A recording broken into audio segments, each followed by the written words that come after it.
Welcome! This video tutorial offers a step-by-step guide on how to calculate age using a date of birth in Excel.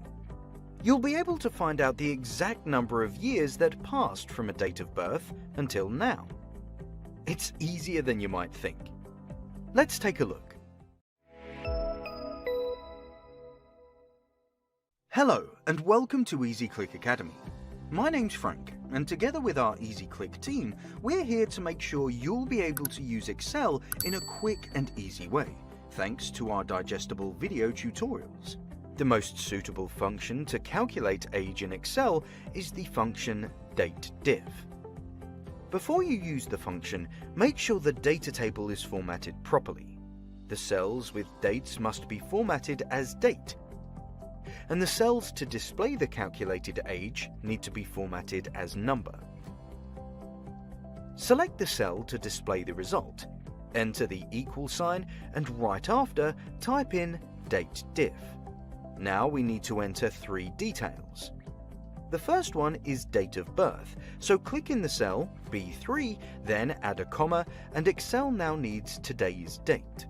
This can be easily entered as today function. Type in today and carry on by adding the opening and the closing bracket. This command will ensure that Excel will always use the current date for its calculations, making the result always up to date.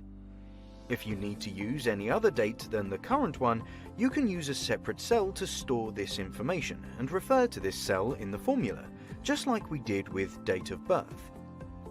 Since we want to use the current date, we'll leave the function today in the formula and move on to the next step. Add another comma and carry on typing Y in quotation marks for years to find out the exact number of the completed years that passed between the date of birth and today's date.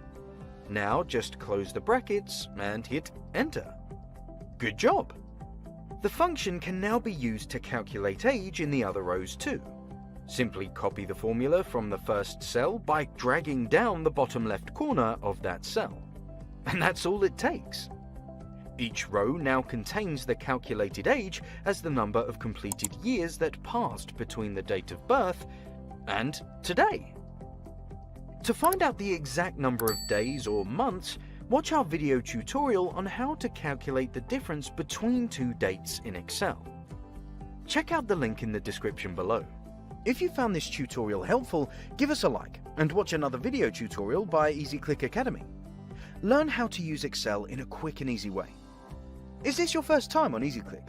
We'll be more than happy to welcome you in our online community. Hit that subscribe button and join the EasyClickers. Thanks for watching, and I'll see you in the next video.